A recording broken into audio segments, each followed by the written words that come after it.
Morning, JD, Jair. Thank you so much for joining. Good morning. Good morning, guys. How you doing? Or almost afternoon, I guess. We're running a little behind schedule.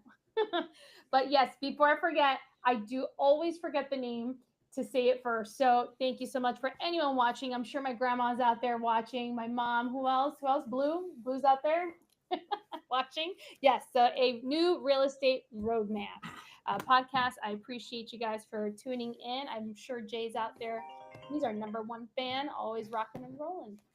So today we're talking about what the heck's happening in the market.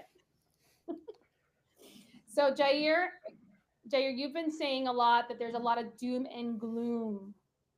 What do you mean by that? Well, it's just kind of brings me back to, and before I start, Jair Riategi with Keller Williams Boca Raton, Oh my the gosh, Homes by yeah. Kuzi team. Thank you for the invite. Second week in a row. I feel special. Oh So yeah. hopefully I'm a little more loose this time, getting used to being on the podcast. Lucy, Um, Lucy, yeah. but yeah, this is kind of taking me back to pre-election times when Mm-hmm. everyone was like sitting on uncertainty and just waiting on the sidelines to see what was going to happen to the world. And now you go back to all news sources. And the longer I'm in real estate, the longer I'm a little reluctant to the news sources we get. But Yep. right now, you hear the same thing. You hear a lot of uncertainty, people waiting. What's going to happen with the tariffs? Are these things going to drive up lumber prices, costs for builders? Are builders going to slow down because of this? Are they just going to wait to see what happens? And on the other side, though, what people are not talking about and what we are not hearing enough of, interest rates are down. Yeah. So, So while I hear more of the negative stuff, but where is the other information coming from there, with it, with the interest rates going down? there's a lot of moving parts everywhere you look. And JD, have you found that from all the things that Jair just said, is there anything that your buyers and sellers that you're kind of hearing more of? Because are you hearing more concerns of the interest rates, like Jair was talking about, or are you hearing more concerns of the uncertainty, one or the other, or both? It's more of like they're afraid of the price dropping. They're afraid of, okay, that's fine if I get, because the rates you can kind of talk to people about, because it's like, hey, date the rate, marry the house kind of mindset. The Mhm. rates were going to go down. If you want to refinance later, you needed a house, go ahead and buy the house. We'll figure out the rates. Obviously, you have to qualify, but it was almost like if you were just waiting for that 1% drop, they were still buying. But Mhm. if they think property values are going to decrease, now they're a little bit more nervous because they're more hesitant to buy. Because now Correct. they're like, well, if I buy a house, is it going to go down in a year? What's happening? The Mhm. whole pricing going up on like lumber and stuff, and you saying, oh, builders are going to stop.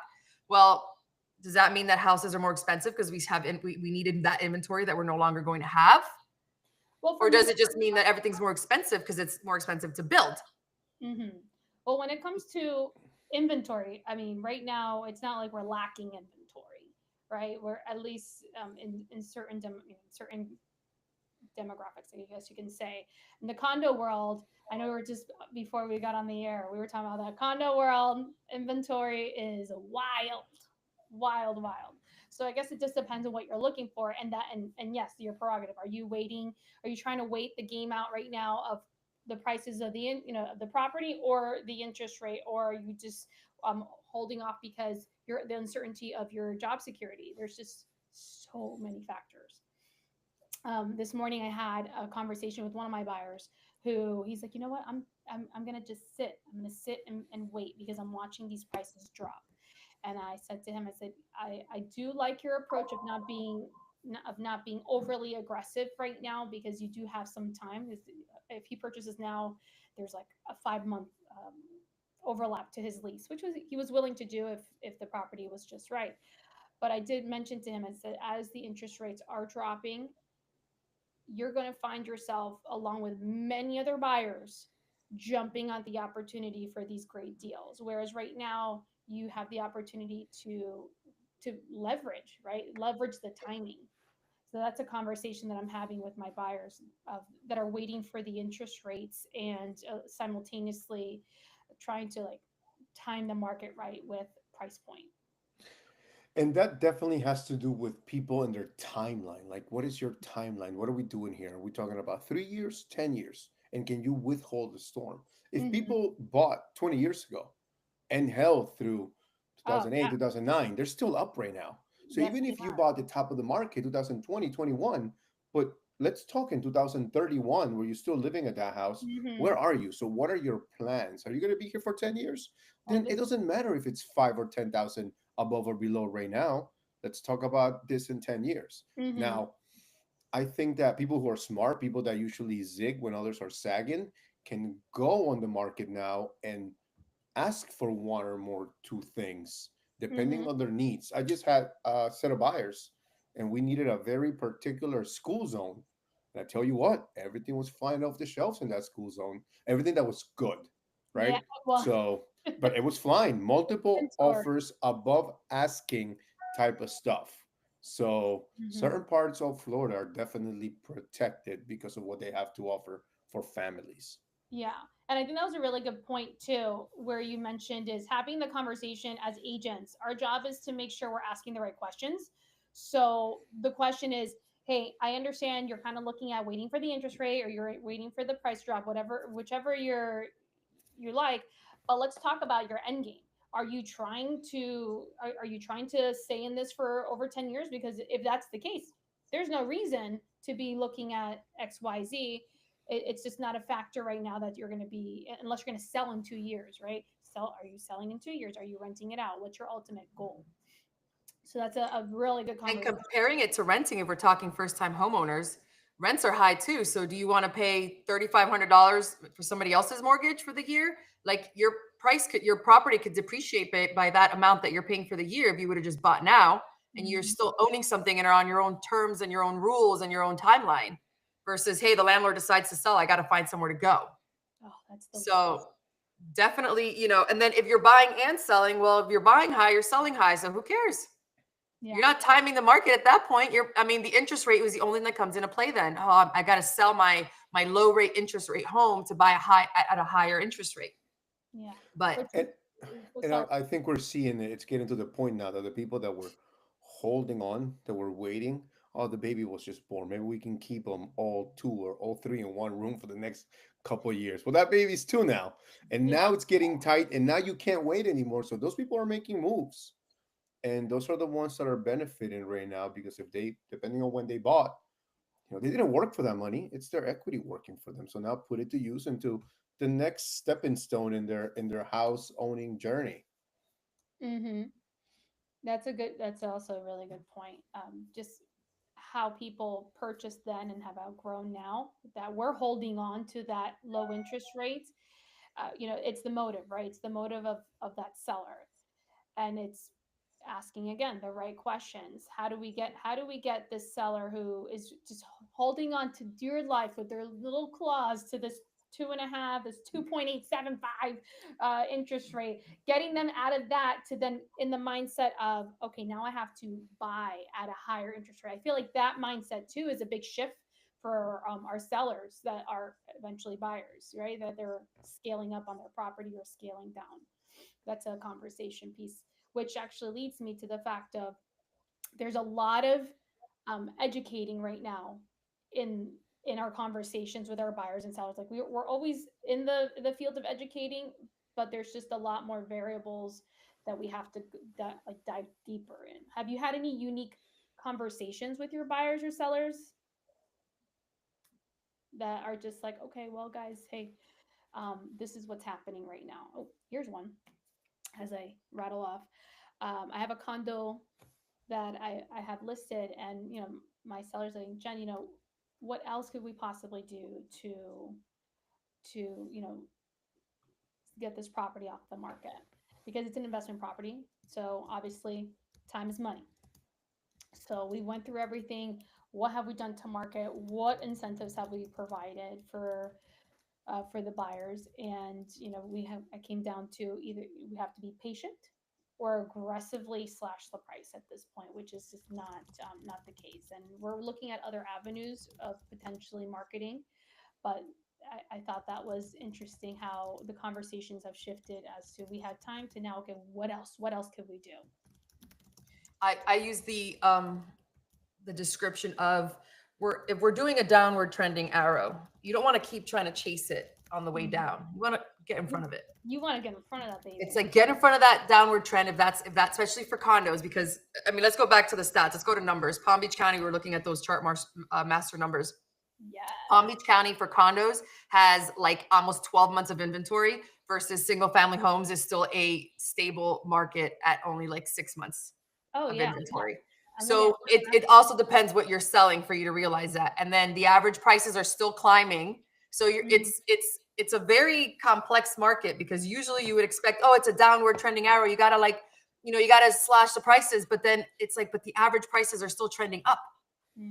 So it's a little bit bizarre to say that. And it's because I think the condo world is kind of bringing down the single families when it comes to days on market. So the condos is check the inventory. And if you're 55 and over communities, those are struggling. Those are struggling, yeah. It's struggling for some, right? But like everything else, you have some that are struggling and some that will see an opportunity on that. And if you're working with a real estate professional that has your needs in the front of everything, they will tell you, this is their budget, these are the units, this is what they owe, these are the minutes of the last 12 months, and they are not above 3 stories or 2 stories. So your risk are really reduced, and you can take advantage of the fact that loom and gloom for all the condos, and you can probably, depending on your needs, if you're 55 and over and you're a boomer who's retiring nicely, you could catch a nice little condo and take advantage of the chaos at the moment, because you're educated, right? Yeah. Oh, for buyers, yes. For buyers, there's a lot of value in this timing. It's for the sellers. It's almost like that really nice looking condo is going to be the one that sells. All the ones that are a little bit more mediocre, the average ones, those are a lot of days on market. It's like you have to have that exceptional property priced at a value. Well, location, condition, price, and timing, right? So I was having that conversation with another buyer this morning too. She's like, "Oh, this house, it's been on the market for 45 days, something like that." She's like, "So obviously something's wrong." I said, "Well, actually, that's it's a misconception." I said, "That's you're thinking 2020 numbers, where a property typically was on the market for 4 days and it was gone. That's not the case anymore. We're looking on average above 45 days. I think it was 57 when I was looking at single families in Coral Springs. So, for example, it's just again mindset, right? Mindset shift, and being able to leverage that knowledge base, because if you know what your buyer's looking for, and you know what's trending and what's going on in that particular market, you can really get your buyer a fantastic deal. And that's just on the buyer's side. On the seller side, it's about getting, like JD said, getting in front of it. Because if you're as a seller, if you're unrealistic as to what the market is offering is doing, then you're going to sit, and you have to be able to understand that it's not going to fly off the shelves. And that's a hard pill for some sellers that have to move versus. Yeah, it's asking yourself exactly, do I have to sell? If I really have to sell, then it's like, then listen to us, because we're telling you how you're going to get the most money, and it's by getting ahead of it. You want to try to test the market. You want to list high.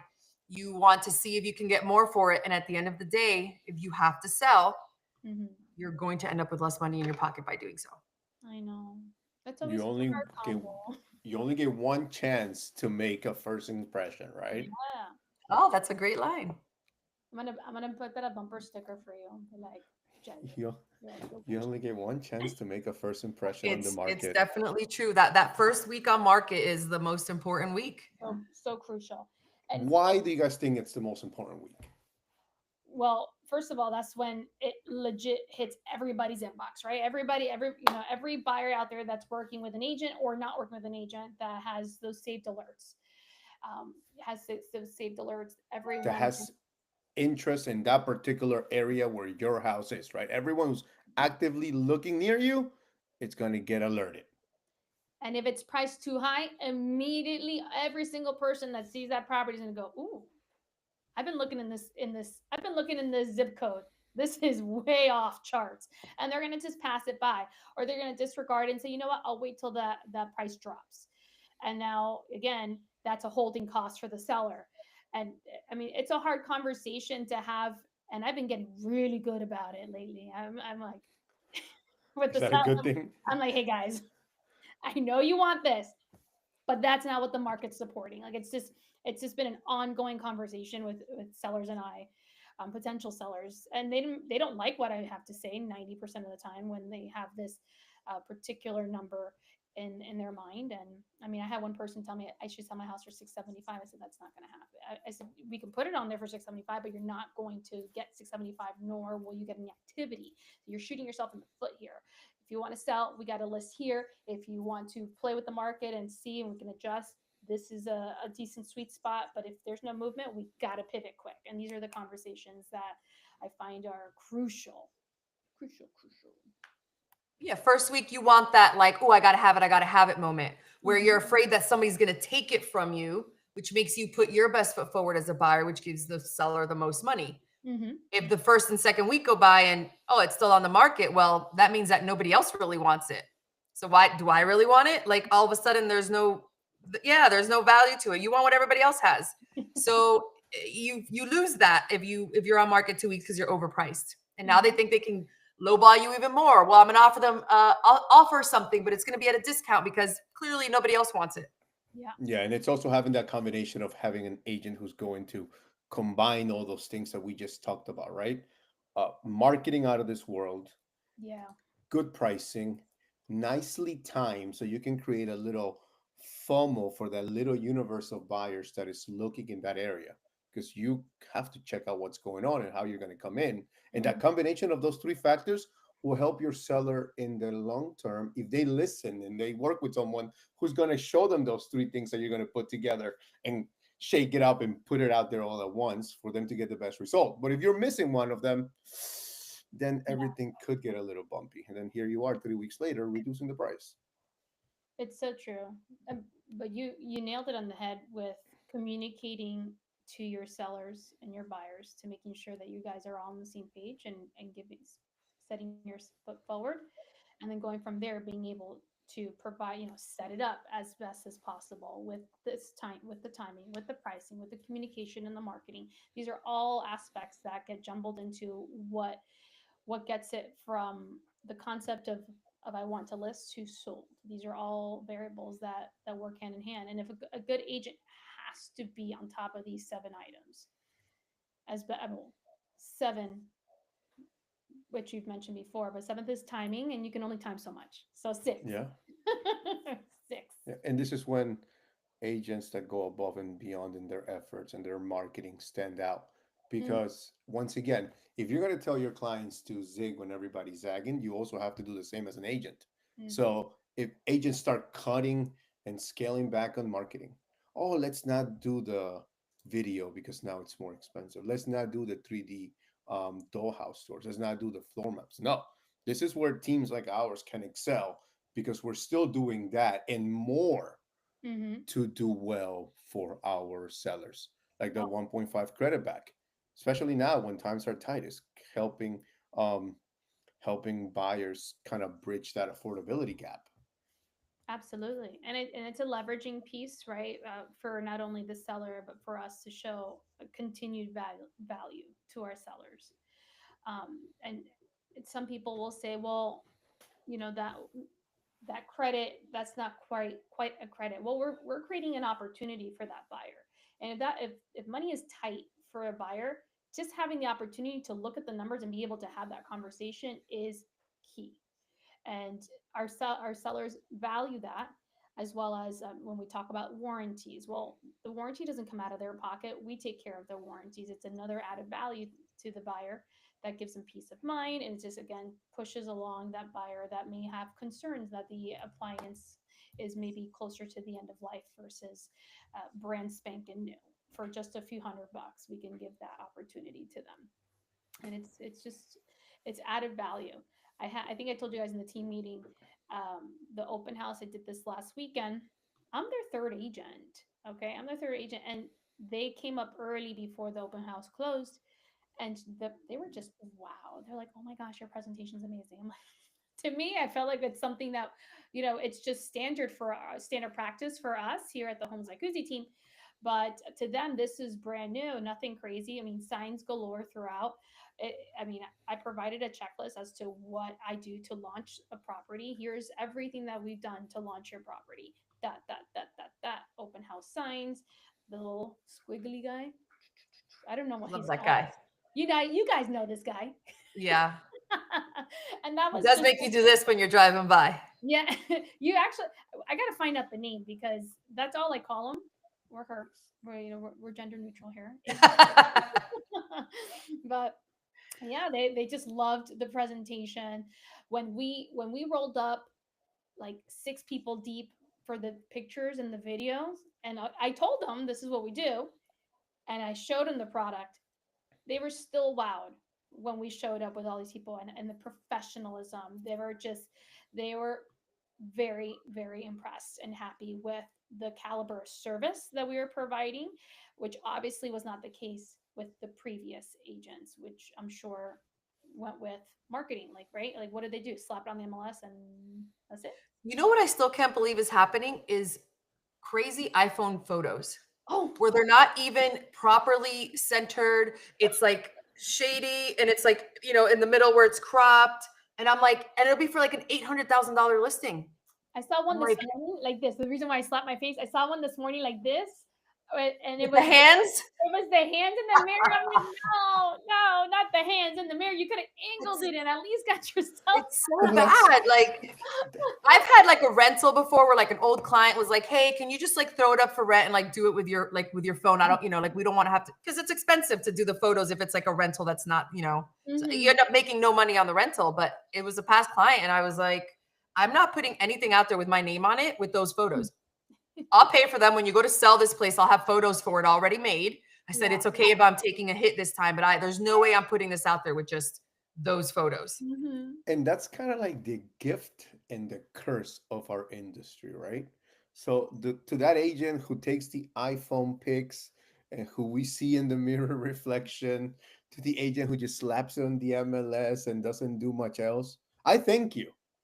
Oh And I yeah. also curse at you. I thank you because it allows me to do better and stand out. But it also, I curse you because that's all a lot of consumers know.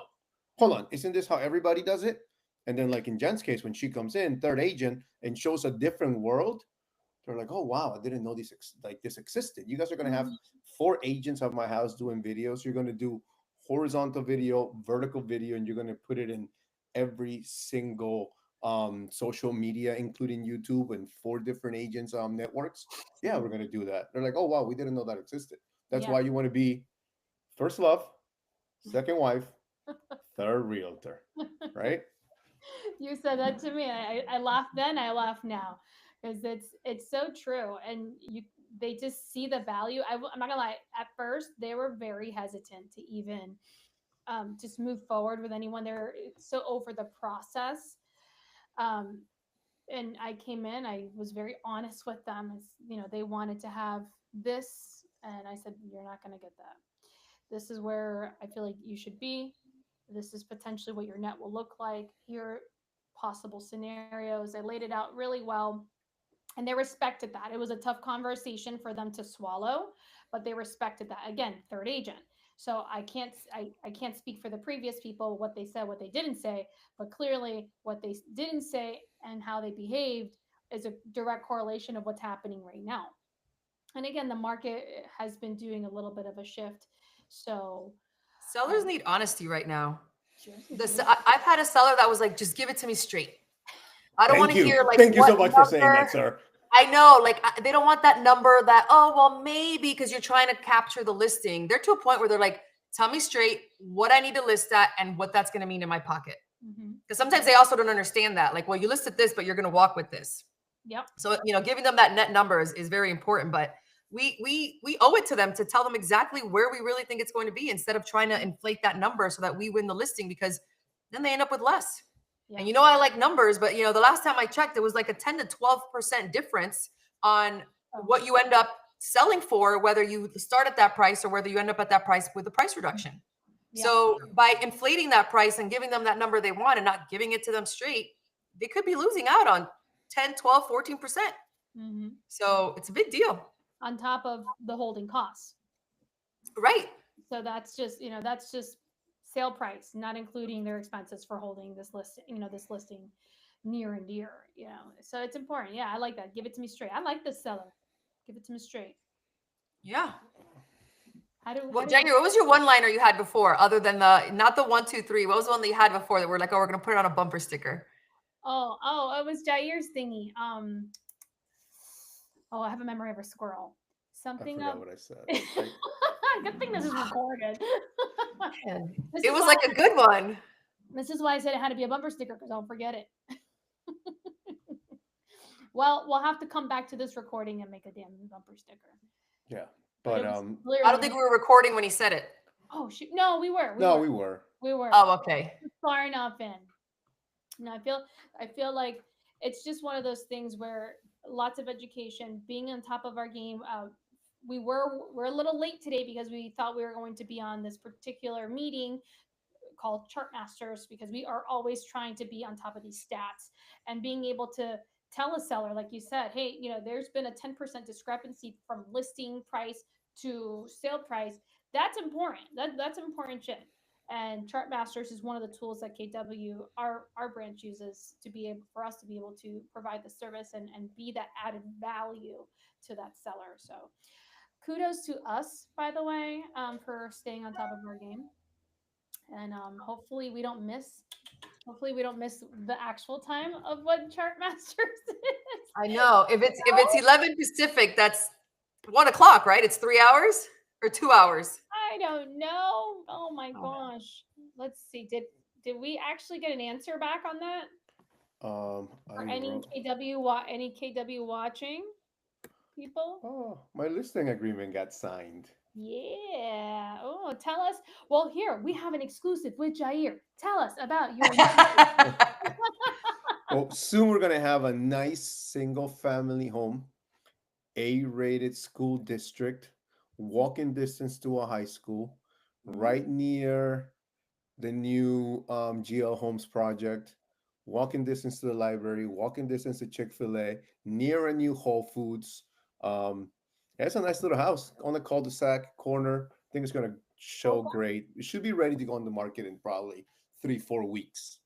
But it's definitely something that a lot of people that want to be in this area are going to be able to afford. So I'm really looking forward to it. Another single family home for you, Jair? Yes, Yeah. another single family home. Yeah, so Jair is God's favorite, everybody. He doesn't get condo listings right now. He only gets single family listings. I do have condo listings. I do treat them like gold as everybody else, and we're trying to do the best we can for our sellers there, but it is a tough market. Whereas single family homes in Boca Raton with a nice lot size, I believe, are the sweet spot right now with a low HOA that includes HBO and cable. Oh boy. Oh Nice boy. plug. Oh, I will say I just listed that one in Boca too, and I've gotten some good movement on it.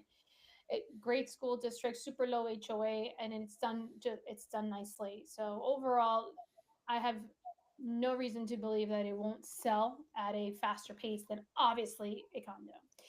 Um, but yes, I'm excited for it. Is yours in Boca, like near Uptown Boca? Yeah, I'm gonna have two. Both of them are gonna be in Lions and Glades, Lions and 440. Yeah, Okay. Glades and Lions. Mine's on mine's on Lions and something. Boca Lava. That's the one I didn't go to for the video, right? Yeah, I missed that. Yeah, one. that's the one we didn't go to. And then tomorrow, guy, I'm still working on the script. Tomorrow's the 13th. Still working on the script. Jay, you're not going tomorrow? Or you are? Or no, JD, you're not going tomorrow. I'm not going. I have a client coming into town. I have to show him property. I'll be there. That- I'm not gonna go Friday probably this week. Yeah, I can't do Friday content, but tomorrow's that's a fun listing. The lot is nice and big in Miramar, and the roof is only 3 years old. Super well maintained. Really excited about that one. I'm really excited, but all these listings just goes to show that we have inventory, friends. We have inventory. It's all about marketing them to the right people and getting these suckers off the market for our people. So if anybody has buyers, we got listings.